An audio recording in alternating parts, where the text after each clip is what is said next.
Toxic ಅಂತ ಒಂದು ಸಿನಿಮಾನ ಹೈದ್ರಾಬಾದ್ ಮಾಡಲಿಲ್ಲ, ಇಲ್ಲೇ ಮಾಡಿದ್ರು. ಯಾಕೆ ಮಾಡಿದ್ರು? ನಮ್ಮ ಕರ್ನಾಟಕರ ಕೆಲಸ ಸಿಗಲಿ. ಇವತ್ತು ಅದು 200, 400, 500 ಕೋಟಿ ರೂಪಾಯಿನ ಯಾರಿಗೂ ಹೋಯ್ತದು? ಎಷ್ಟೋರು ಮನೆಗೆ ಹೋಯ್ತಾ? ನಮ್ಮ ಟೆಕ್ನಿಷಿಯನ್ಸು, ನಮ್ಮ ಇಲ್ಲಿ ನಮ್ಮ ಸ್ಟುಡಿಯೋ, ನಮ್ಮ ಇಲ್ಲಿ ಪ್ರತಿಯೊಬ್ಬರು ಇಲ್ಲಿ ಕರ್ಕೊಂಬಡಿದ್ರು. ಏನು ಮಾಡಿದ್ರು? ನನ್ನ ಭಾಷೆಯಿಂದ ಬರಲಿ. ಅವ್ರು ಆ ರೀತಿ ಸ್ವಾರ್ಥ ಆಗಿರಲಿ ಇರ್ತಲೇ ಇರಲಿಲ್ಲ. ಇವತ್ತಿಗೂ ಅವ್ರಿಗೆ ಅವ್ರೇನೇ pan India star, pan world star ಆದರೂ ಕನ್ನಡ ಅಂದರೆ ಅದು ಅಭಿಮಾನ, ಪ್ರೀತಿ ಇದ್ದೇ ಇರ್ತದೆ. One of the best person. ಮುಂದಿನ ದಿನಗಳಲ್ಲಿ ಯಶೋರ್ನ ನಾವು ವರ್ಲ್ಡ್ ಲೆವೆಲಲ್ಲಿ ನೋಡ್ತೀನಿ. ನಾನೊಂದು ವರ್ಲ್ಡ್ ನೋಡ್ತೀನಿ. ಅವ್ರ ಕಂಟೆಂಟು, ಅವ್ರಿಗೆ ಆಗಿರೋ ಅನುಭವ ನನಗೆ ಗೊತ್ತು. ನಾನು ಮೊನ್ನೆ ಇತ್ತೀಚೆಗೆ ಸೆಟ್ಗಳಿಗೆ ಹೋದಾಗ ಯಶೋರ್ನ ಎಷ್ಟು ಜನ ಫಾಲೋ ನಾರ್ತ್ ಇಂಡಿಯಾದಲ್ಲಿ ಫಾಲೋ ಮಾಡ್ತಾರೆ ಇವಾಗ ಗೊತ್ತಾಯ್ತದೆ. ಯಶೋರ್ಗೆ ಆ ಶಕ್ತಿ ಐತಿ. ಆಮೇಲೆ ಒಬ್ಬ ಮನುಷ್ಯ ಒಂದು ಕಾನ್ಷಿಯಸ್ ತೊಗೊಂಡಾಗ, ನನ್ನ ನಿರ್ಧಾರ ಇದೆ ಅಂತ ಬಂದಾಗ ಅದು ಬಂತು. ಮನೆ ಕೂತ್ಕೊಂಡು ಒಂದು ಅರ್ಧ ಗಂಟೆ ಇದ್ದಾಗ ಚಿತ್ರರಂಗದ ಬಗ್ಗೆ ತುಂಬ ಚೆನ್ನಾಗಿ ಮಾತಾಡಿದ್ರು. ಚಿತ್ರರಂಗ ಯಾವ ರೀತಿ ಇದೆ, ಯಾಕೆ ಹಿಂಗೆ ಆಗ್ತಾಯಿದೆ ಎಲ್ಲ ಹೇಳಿದ್ರು.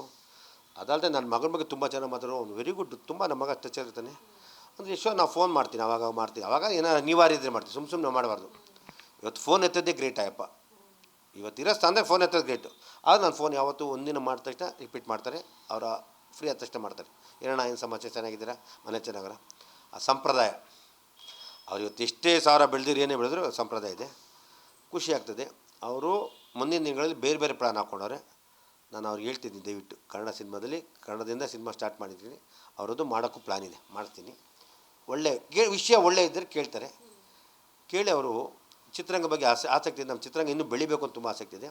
ಅವರೆಲ್ಲ ಕಲಾವಿದರು ಹೇಳ್ತಾರೆ, ಎಲ್ಲ ನಮ್ಮ ಕಲಾವಿದರೆಲ್ಲ ಹಿಂಗೆ ಮಾಡೋದು ಚೆನ್ನಾಗಿರ್ತದೆ. ಅವ್ರು ಯಾರ ಬಗ್ಗೆನೂ ಪಾಪ ಒಂದು ದಿನ ಆಸೆ ಪಡಲ್ಲ. ಎಲ್ಲರೂ ಅವರು ನಮ್ಮ ಕಲಾವಿದರು ಬರಲಿ, ನಮ್ಮ ಲೆವೆಲ್ ಬರಲಿ, ಇನ್ನೂ ಮುಂದೆ ಬರಲಿ, ನನಗಿಂತ ಚೆನ್ನಾಗಿ ಹೋಗ್ಲಿ ಅಂತ ಆಸೆ ಬೀಳ್ತಾರೆ. ಆ ಥರ ಒಂದು ಮನಸ್ಸು ಒಳ್ಳೆ ಇರೋದು ನಮ್ಮ ಯಶ್ ಅಂತ ಹೇಳಕ್ಕೆ. ಇತ್ತೀಚೆಗೆ ಭೇಟಿ ಆದ್ರಲ್ಲ, ಏನಾದರೂ ಕಾರಣ ಇತ್ತಾ? ಸಂದರ್ಭ ಕೂಡ ಬಂತ, ಹೇಗೆ, ಏನಕ್ಕೆ ಭೇಟಿ ಆದ್ರಿ ಅಂತ? ನಾನು ನಾರ್ತ್ ಇಂಡಿಯಾದಲ್ಲಿ ಸಿನಿಮಾ ಪ್ಲ್ಯಾನ್ ಮಾಡ್ತಾಯಿದ್ದೀನಿ ಈಗ. ಯಾಕೆಂದರೆ ನಾನು ಕನ್ನಡದಲ್ಲಿ ಇಲ್ಲಿ ಇವತ್ತೇನಾಗಿದೆ ಅಂದರೆ, ಕನ್ನಡದಲ್ಲಿ ಒಂದು ಕೂಲಿ ಸಿನಿಮಾ ಬರ್ತದೆ. ಒಂದು ಕೂಲಿ, ಒಂದು ತಮಿಳಲ್ಲಿ ಬರಲಿ, ಮಲಯಾಳಿ ಬರ್ತದೆ, ಹಿಂದಿ ಬರ್ತದೆ, ತೆಲುಗು ಬರ್ತದೆ, ಕನ್ನಡ ಬರ್ತದೆ, 5 ಭಾಷೆ ಬರ್ತದೆ ಒಂದೇ ಸಿನಿಮಾ. ಇವತ್ತು ಯಾವ ನಮ್ಮ ನಮ್ಮ ನಮ್ಮ ಕಷ್ಟ ಯಾರು ಒಂದು ಭಾಷೆ ಸಿನಿಮಾ ಒಂದು ಸಿನಿಮಾ 5 ಭಾಷೆ ಬರ್ತದೆ, ವಾರ ಬರ್ತದೆ. ಅದೇ ಥರ ಪ್ರತಿ ಭಾಷೆನ ಈ ಥರ ಬಂದು ನಾವು ಎಲ್ಲಿಂದ ಉಳ್ಕೋ ಕನ್ನಡಿಗರು.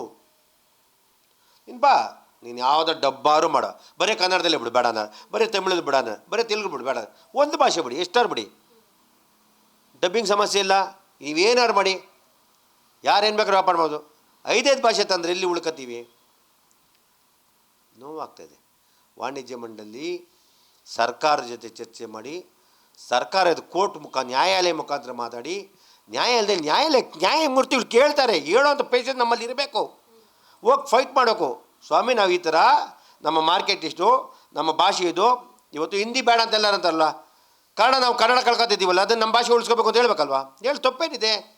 ನ್ಯಾಯಾಲಯ ಏನು ತೀರ್ಮಾನ ಕೊಡ್ತಾರೆ, ಸ್ವಾಮಿ ಬರ್ತದೆ ಈ ಥರ ಒಂದೊಂದು ಭಾಷೆ, ಈ ಥರ ಎಲ್ಲ ಭಾಷೆಗಳು ಬರ್ತಾ ಸಿನಿಮಾ ಹಿಂಗೆ ನಾವು ಹಾಳಾಗೋಗ್ಬಿಡ್ತೀವಿ, ಇದಕ್ಕೇನು ಕುಣಿತವರೇ ಸರಿಯಾಗಿ ಕೊಡ್ತಾರೆ. ಮಾಡಬೇಕು. ನಮ್ಮ ವಾಣಿಜ್ಯ ಮಂಡಳಿ ತೊಗೋಬೇಕು, ನಿರ್ಮಾಪಕ ಸಂಘ ತೊಗೋಬೇಕು. ಬರ್ತಾರೆ ಹೋಯ್ತಾರೆ ಏನು ಹಂಗಾಗ್ಬಿಟ್ಟಿದೆ. ಮುಂದಿನ ದಿನಗಳಲ್ಲಿ ಇದೇನಾಗುತ್ತೆ ಅಂತ ನಾನು ಕಾದು ನೋಡ್ತೀನಿ. ಮುಂದಿನ ದಿನ ನಾವು ಇದ್ರ ಬಗ್ಗೆ ಒಂದು ಹೋರಾಟ ಮಾಡ್ತೀನಿ. ನಾನು ಮೀಟ್ ಮಾಡಿದ್ರೆ ಇದ್ರ ವಿಚಾರವಾಗಿ ಮಾತಾಡೋಕ್ಕೆ ಹೋಗಿಲ್ಲ. ನಾನು ಮಾತಾಡಿದೆ, ನಾನು ಹಿಂದಿ ಸಿನಿಮಾ ಮಾಡ್ತೇನೆ, ನಂಗೆ ಸಪೋರ್ಟ್ ಬೇಕು ಅಂದಾಗ ಅವ್ರು ನಿಮ್ಗೆ ಇಲ್ಲಿ ಏನು ಬೇಕು, ಯಾಕೆಂದ್ರೆ ಬಾಂಬೆಗೆ ತುಂಬ ಹೆವಿ ಕಾಂಟ್ಯಾಕ್ಟ್ ಇದೆ. ಅವ್ರು ಸ್ಟುಡಿಯೋಯಿಂದರ್ದು, ಆರ್ಟಿಸ್ಟಿಂದರ್ದು, ನಿನ್ಗೆ ಏನು ಬೇಕು ಮಾಡ್ಕೊಡ್ತೀನಿ. ನಿಮ್ಗೆ ಯಾವ ರೀತಿ ಬೇಕು ಮಂಜಣ್ಣ, ನಿಮ್ಗೆ ಸಿನಿಮಾ ಬೇಕಾ, ರಿಲೀಸ್ ಮಾಡೋಕೆ, ಫೈನಾನ್ಸ್ ಎಲ್ಲ ರೀತಿ ನಿಮ್ಮ ವ್ಯವಸ್ಥೆ ಮಾಡ್ಕೊಡ್ತೀನಿ. ನೀನು ಮಾಡ್ತೀನಿ, ನಮ್ಗೆ ಖುಷಿ ಅಲ್ವಾ, ನಮ್ಮವರೊಬ್ಬರು ಬೆಳ್ಳಿಲಿ ಅಂತ ಹೇಳಿದ್ರು. ಆ ಸಿನಿಮಾಗೆ ಮಾತಾಡ್ಕೊಂಡು ನಾನು ಬಾಂಬೆಗೆ ಏನೇ ಕೆಲಸ ಹೋಗಿದೆ, ತಿರ್ಗಾ ನೆಕ್ಸ್ಟ್ ವೀಕ್ ಹೋಗ್ತೀನಿ, ನೆಕ್ಸ್ಟ್ ಮಂತ್ ಹೋಗ್ತೀನಿ. ನಾನು ಬಾಂಬೆ ಹಿಂದಿ ಮತ್ತು ತಮಿಳು, ಮಲಯಾಳಿ ಸಿನಿಮಾ ಪ್ಲ್ಯಾನ್ ಮಾಡ್ತಾಯಿದ್ದೀನಿ. 3 ಲ್ಯಾಂಗ್ವೇಜು ಭಾಷೆ ಪ್ಲ್ಯಾನ್ ಮಾಡ್ತಾಯಿದ್ದೀನಿ. ಕನ್ನಡದಲ್ಲೂ ಮಾಡ್ತಾಯಿದ್ದೀನಿ. ಅದರಿಂದ ಅದಕ್ಕೆ ಹೋಗಿ ಡಿಸ್ಕಷನ್ ಮಾಡ್ತಾಯಿದ್ದೀನಿ. ಈಗ ಎಷ್ಟು ಒಂದು ಕಾಲದಲ್ಲಿ ನಮ್ಮ ಜೊತೇಲಿ ಹಿಂಗೆ ಕೂತ್ಕೊಂಡಿದ್ದು, ಇವತ್ತು ಆ ಮಟ್ಟ ಬೆಳೆದಾಗ ನಾವು ಯೂಸ್ ಮಾಡೋಕ್ಕೆ ತಪ್ಪೇನಿಲ್ಲ. ಅವಾಗ ಸಹಾಯ ಮಾಡ್ತಾರೆ. ನಾವು ಸಹಾಯ ಮಾಡೋದು ಕೇಳ್ದಲ್ಲೇ ಏನಾಗುತ್ತೆ, ತಪ್ಪಾಗುತ್ತೆ. ಕೇಳಿದ್ರೆ ಸಹಾಯ ಮಾಡ್ತಾರೆ. ಅದು ಕೇಳ್ದಲ್ಲಿದ್ರೆ ಮಗು ಹತ್ರ ತಾನೇ ಹಾಲು ಕೊಡೋದು. ಅದರಿಂದ ನಾನು ಕೇಳಿದ್ದೀನಿ, ಸಹಾಯ ಮಾಡ್ತೀನಿ ಅಂತ ಹೇಳಿದ್ರೆ ಖುಷಿ ಆಗ್ತದೆ. ಅಷ್ಟು ದೂರ ಹೋಗಿದ್ದೀರಾ ಅಂದರೆ ಕನ್ನಡ ಚಿತ್ರರಂಗದ ಬಗ್ಗೆನೂ ಮಾತಾಡಿರ್ತೀರಾ, ಅವ್ರ ಸಿನಿಮಾಗಳ ಬಗ್ಗೆನೂ ನೀವು ಮಾತಾಡಿರ್ತೀರಾ. ಏನು ಮೆಲುಕು ಹಾಕಿದ್ರಿ, ಏನು ನೆಕ್ಸ್ಟ್ ಪ್ರಾಜೆಕ್ಟ್ ಬಗ್ಗೆ ಏನಾದರೂ ಡಿಸ್ಕಷನ್ ಮಾಡಿದ್ರಾ? ಅವ್ರು ಕನ್ನಡ ಸಿನಿಮಾ ಬಗ್ಗೆ ಹೇಳಿದ್ರು. ಒಂದು KGF ಸಿನಿಮಾ ಓಪನ್ ಮಾಡಿದ್ರು, ತುಂಬ ದೊಡ್ಡ ವ್ಯಾಪಾರ. ಅದಾದಮೇಲೆ ಎಲ್ಲ ಬೇರೆ ಅದನ್ನು ದುರುಪಯೋಗ ಪಡಿಸ್ಕೊಂಡ್ರು. ಇವತ್ತು ಹಿಂದಿ ಒಬ್ಬ ತಗೋತಾ ಇಲ್ಲ, ಸ್ಯಾಟಲೈಟ್ ಒಬ್ಬ ತಗೋತಾ ಇಲ್ಲ. ಯಾಕೆ ಹಿಂಗೆ ಮಾಡ್ಕೋತಾ ಇದ್ದೀರಾ? ಜನಗಳಿಗೆ ಮೋಸ ಮಾಡ್ತೀರಾ, ಕನ್ನಡದವ್ರು ಮೋಸ ಮಾಡ್ತಾರೆ, ಹಿಂದಿಲಿ ಬೈತಾರೆ. ಅದು ನಿಜ. ನಮ್ಗೆ ಇವತ್ತು ಕನ್ನಡದವ್ರು ಮೋಸ ಮಾಡ್ತೀವಿ. ನಾವೇನು ಮಾಡ್ತೀವಿ ಅಂದರೆ ಕಂಟೆಂಟು ಇದು ಮಾಡೋಲ್ಲ, 4 ಜನ ಫೋಟೋ ತೋರಿಸ್ಬಿಟ್ಟು ದುಡ್ಡುಗಳು ವ್ಯಾಪಾರ. ನಮ್ಮ ಕೆಲವು ನಿರ್ಮಾಪಕರು ಕೆಲವು ನಿರ್ದೇಶ ಮಾಡವ್ರೆ. ಇವತ್ತು ಇಂಡಸ್ಟ್ರಿ ಕ್ಲೋಸ್ ಆಗಿದೆ, ಹಿಂದಿ ತೊಗೊಳೋದು ಗತಿ ಇಲ್ಲ. ನಿಜ ತಾನೇ ಅದು? ನಾವು ಅದು ಹೇಳ್ತಿದ್ದು ಯಾರಿಗಾರು ಹೇಳಿ ಹಿಂದಿ ಯಾರಿಗಾರು ಹೇಳಿದಾಗ ಈ ಥರ ಆಗ್ಬಿಟ್ಟು ಹೆಂಗೆ ಕೇಳೋಕ್ಕೆ ಅವ್ರು ಹೆಂಗೆ ಕೇಳ್ತಾರೆ? ತಪ್ಪಾಗುತ್ತಲ್ವ ಸಹಾಯ ಮಾಡಿದರೆ. ಅದರಿಂದ ಎಲ್ಲ ರೀತಿ ನಾವು ಎಚ್ಚರಿಕೆಯಿಂದ ಮಾತಾಡಬೇಕು. ಆಮೇಲೆ ಯಶ್ನ ಹೋಗಿ ಎಲ್ಲ ಕೇಳೋಕ್ಕಾಗಲ್ಲ, ಯಶ್ಗಿರೋ ಟೈಮೇ ಇಲ್ಲ. ಅವ್ರದ್ದಾಯ್ತು, ಅವ್ರ ಸಿನಿಮಾ ಆಯಿತು, ಬೇರೆ ಪಿಕ್ಚರ್ಗಳು 2-3 ನಡೀತದೆ. ನಾನು ದಯವಿಟ್ಟು ಹೇಳಿದೆ ಸಿನಿಮಾನ ಬೇಗ ಬಿಡಿ ಯಶ್, ತುಂಬ ದಿನ ಆಗುತ್ತೆ. ಅಂದರೆ ಮಾರ್ಚ್ 29 ಬರ್ತದೆ 2026 ಎಂಡಲ್ಲ 7 ರಾಮಾಯಣ ಬರ್ತದೆ.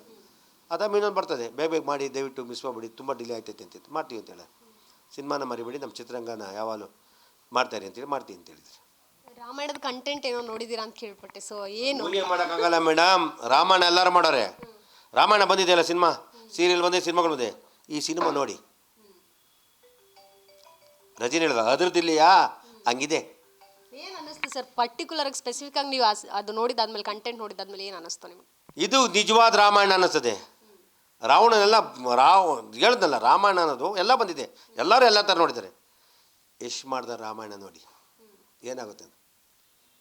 ರಜನಿ ಹೇಳ್ತಾರಲ್ಲ ಹಂಗೆ, ಅದ್ರದ್ದಿಲ್ಲಿಯಾ ಹಂಗಿದೆ ಪಿಕ್ಚರ್, ಕಣ್ಣು ಸಾಲಲ್ಲ, ಅಷ್ಟು ಚೆನ್ನಾಗಿದೆ. ಅಂದರೆ ಸಿನಿಮಾ, ನಮ್ಮ ಕನ್ನಡ ಸಿನಿಮಾಗಳಲ್ಲಿ ಅವರು ಹೀರೋ ಆಗಿ ನೋಡಿದ್ದೀವಿ, ಅಲ್ಲಿ ರಾವಣ ವಿಲನ್ ಆಗಿ ನೋಡುವಂಥದ್ದು. ರಾವಣ ವಿಲ್ಲನ್ ಅಂತ ನೀವು ಅನ್ಕೋತಿದ್ದೀರಾ? ರಾವಣ ಇಸ್ ನಿಜವಾದ ಹೀರೋ. ನಿಜವಾದ ಒಬ್ಬ ಹೀರೋ ಅಂದರೆ ರಾವಣ. ರಾಮನಿಗೆ ತನ್ನ ಮೂರ್ತ ಇಟ್ಕೊಟ್ಟ ಏಕೈಕ ವ್ಯಕ್ತಿ ರಾವಣ. ನನ್ನ ರಾಮ ಶ್ರೀರಾಮಚಂದ್ರ ಆದ್ರೂ ರಾವಣಂಗೆ ಹೊಡಿಬೇಕು ರಾಡ್ನರೆಲ್ಲ ಮೂರ್ತ ಇಟ್ಕೊಡ್ತಾನೆ. ಇಂಥ ಒಬ್ಬ ರಾವಣ ಬ್ರಾಹ್ಮಣ ಇಂಥ ಟೈಮ್ಗೆ ಇಂಥಗಳಿಗೆ ನಾನು ಹೊಡಿಯಿಂದಾಗ ಸಾಯೋದು ಅಂತ ಗೊತ್ತು. ರಾವಣನ ಸೋಲ್ಸಕ ರಾವಣ ವಿಲ್ಲನ್ ಅಲ್ಲ, ಪರಮ ದೈವ ಭಕ್ತ, ಶಿವನ ಭಕ್ತ. ನಾವೆಲ್ಲ ರಾವಣ ಅಂತ ವಿಲ್ಲನ್ ಅಂದ್ಬಿಡ್ತೀವಿ. That is Ramayana. ಕೊನೆಯದಾಗಿ 45 ನಿಮಿಷದ ಕಂಟೆಂಟ್ ಒಬ್ಬ ಪ್ರೊಡ್ಯೂಸರ್ ಆಗಿ ನೋಡಿದ್ದೀರಾ ಅಂತ ಹೇಳಿದ್ರೆ ಲೆಕ್ಕಾಚಾರ ಈಗಾಗಲೇ ನಿಮಗೆ ಗೊತ್ತಾಗ್ಬಿಡುತ್ತೆ ರಿಲೀಸ್ ಆದಮೇಲೆ ಏನಾಗ್ಬೋದು ಅದರ ಹವಾ ಅಂತ. ಹೇಳ್ದಲ್ರಿ, ಅದು ಬರೋದು ಕಾಯ್ತಾ ಇದ್ದೀನಿ ನಾನು. ರಾವಣನ ಕಾಯ್ತಾ ಇದ್ದೀನಿ ನಾನು, ಕಣ್ ತುಂಬ ನೋಡ್ಬೇಕು ತೆರೆ ಮೇಲೆ ಅಂತ ತುಂಬ ದೂತ ಕಾಯ್ತಾ ಇದ್ದೀನಿ. ಸಿನಿಮಾ ನೋಡ್ಲಿಕ್ಕೆ ಎಲ್ಲ ನಾವೇ ಹೇಳ್ಬಿಟ್ರೆ ಮತ್ತೆ ನೀವೇನು ಹೇಳ್ತೀರಾ? ನೋಡ್ತಾರೆ, ಇನ್ನೂ ಬರ್ತದೆ ಬಿಡ್ತಾರೆ, ಅವರೇ ಹೇಳ್ತಾರೆ. ನನಗೆ ಆ ಕಾಸ್ಟ್ಯೂಮಿಂದ ಹಿಡ್ದು ಆ ಸೆಟ್ಟಿಂದ ನೋಡೇ ಮೈ ಜುಮ್ ಅನ್ನುತ್ತೆ.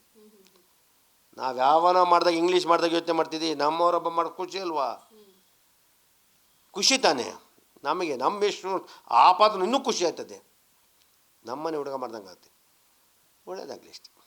ಮುಂದಿನ ದಿನಗಳಲ್ಲಿ ಯಶ್ ಅವರಿಗೆ ಅಷ್ಟು ಕೋಟಿ ಬಜೆಟ್ ಹಾಕಿ ಸಿನಿಮಾ ಮಾಡೋವಂಥವ್ರು ಹೆದರ್ತಿದ್ದಾರೆ. ಆ್ಯಕ್ಚುಲಿ ಯಶ್ ಅವ್ರು ನಾವು ಇಷ್ಟು ಬಜೆಟ್ ಹಾಕಬೇಕಾ ಅನ್ನೋವಂಥದ್ದು, ಮುಂದೆ ಹೋಗ್ಬೇಕು ಅಪ್ರೋಚ್ ಮಾಡಿದ್ರೆ ನಮಗೇನಾದರೂ ಇವಾಗ ರೆಸ್ಪಾನ್ಸ್ ಮಾಡ್ತಾರ ಅನ್ನೋ ರೀತಿನಲ್ಲಿ. ಬಟ್ ನಿಮ್ಮ ಜೊತೆಗೆ ಇನ್ನೂ ಚೆನ್ನಾಗಿರೋವಂಥದ್ದು.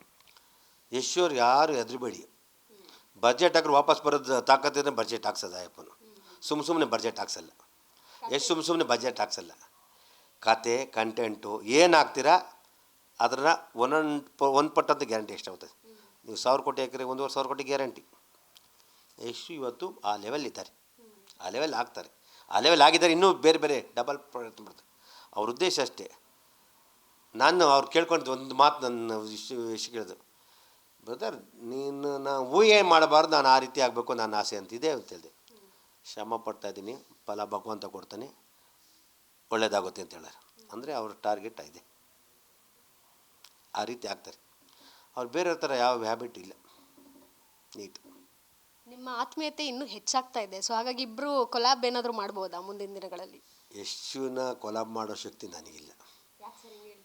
ದೇವ್ರನ್ನ ದೂರದಿಂದ ನೋಡ್ಬೇಕು, ಮುಟ್ಟೂರು ಬರ್ನಾಗ್ಬಿಡ್ತೀವಿ. ಅವ್ರು ನಮ್ಗೆ ಸಿನಿಮಾ ಮಾಡ್ತಾರೆ, ಯಾವತ್ತು ಕೇಳಿದ್ರು ಮಾಡ್ತಾರೆ.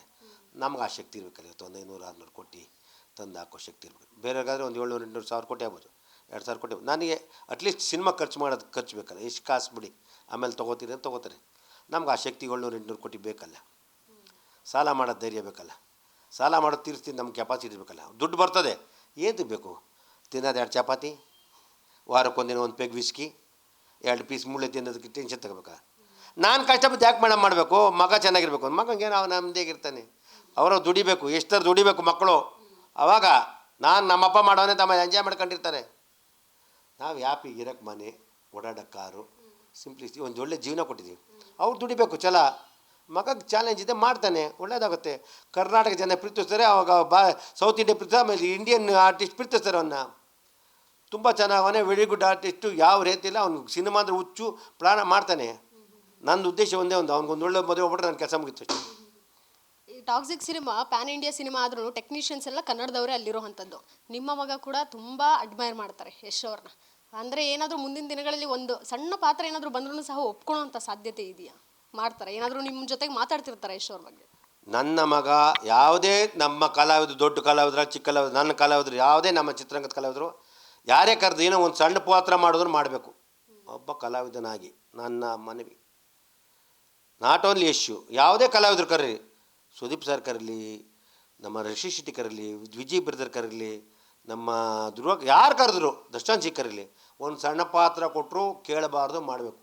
ಅದು ಕೊಡೋವಂಥ ಗೌರವ. ಟಾಕ್ಸಿಕ್ ಸಿನಿಮಾ ನನಗೆ ತುಂಬ ಒಂದು ಆಸೆ ಐತಿ. ಒಂದು ಆಸ್ಕರ್ ಲೆವೆಲ್ ಸಿನಿಮಾ, ಆಸ್ಕರ್ ಬರಬೇಕು ಅಂತ, ಆಸ್ಕರ್ ಲೆವೆಲ್ ಮಾಡಬೇಕು ಅಂತ ನನ್ನ ಆಸೆ ಐತಿ. ನಾನು ತುಂಬ ಹೇಳ್ತೀನಿ, ಬಸ್ ಬ್ರದರ್ ನೀನು ಆ ಲೆವೆಲ್ ಟಚ್ ಆಗಬೇಕು. ಪ್ರಯತ್ನ ಮಾಡ್ತಾವ್ರೆ, ಭಗವಂತನ ಆಶೀರ್ವಾದ ಇರ್ತದೆ. ಒಳ್ಳೆಯದಾಗಿ. ಗ್ಯಾರಂಟಿ ನ್ಯೂಸ್, ಸುದ್ದಿ ಖಚಿತ, ನ್ಯಾಯ ನಿಶ್ಚಿತ.